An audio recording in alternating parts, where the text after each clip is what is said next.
Hi dears, ഇന്നൊരു ചട്ടി നിറയെ കൂന്തൽ കിട്ടിയിട്ടുണ്ട്. അപ്പോൾ ഇതിൽ നിന്ന് നമുക്ക് റോസ്റ്റ് ചെയ്യാവേ. അങ്ങനെ ദേ എല്ലാം ക്ലീൻ ചെയ്ത് കട്ട് ചെയ്ത് വെച്ചിട്ടുണ്ട്. ക്ലീൻ ചെയ്യാനാണെങ്കിലും ഭയങ്കര സിമ്പിളാണ്. അപ്പോൾ ഇനി നമുക്ക് റോസ്റ്റ് ചെയ്യാനുള്ള ഗ്രേവി തയ്യാറാക്കാവേ. അപ്പോൾ അതിനായിട്ട് ഒരു ചട്ടിയിലേക്ക് എണ്ണയൊക്കെ ചൂടാക്കി കടുകൊക്കെ ഒന്ന് പൊട്ടിച്ച് സബോള, ഇഞ്ചി, പച്ചമുളക്, വെളുത്തുള്ളി, ഒരു തക്കാളിയും കൂടെ ചേർത്ത് നന്നായിട്ട് അങ്ങോട്ട് വഴറ്റിയെടുക്കണേ.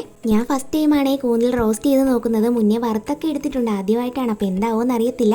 അങ്ങനെ ദേ ഗ്രേവി നന്നായിട്ട് വടണ്ടി വന്ന് കഴിയുമ്പോഴത്തേക്കും ഇനി കുറച്ച് പൊടികൾ ചേർക്കാവേ. മുളക് പൊടി, മല്ലിപ്പൊടി, മഞ്ഞൾപ്പൊടി, കുരുമുളക് പൊടി ഇത്രയും ചേർത്ത് അതിൻ്റെ പച്ചമണമൊക്കെ ഒന്ന് മാറി വരുന്നത് വരെ നന്നായിട്ടൊന്ന് മൂപ്പിച്ചെടുക്കണേ.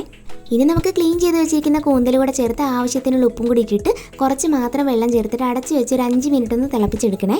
5 മിനിറ്റ് മാത്രം വെക്കാൻ പറഞ്ഞതേ, അതിൽ നിന്നുള്ള ബാക്കി വെള്ളം കൂടെ ഇറങ്ങി വരുമ്പോഴത്തേക്കും നമുക്ക് കുറച്ച് കുടംപുളി ചേർത്ത് കൊടുത്തിട്ട് പിന്നെ അടച്ച് വെച്ച് ഒരു 10 മിനിറ്റ് നന്നായിട്ടൊന്ന് വറ്റിച്ചെടുക്കണേ.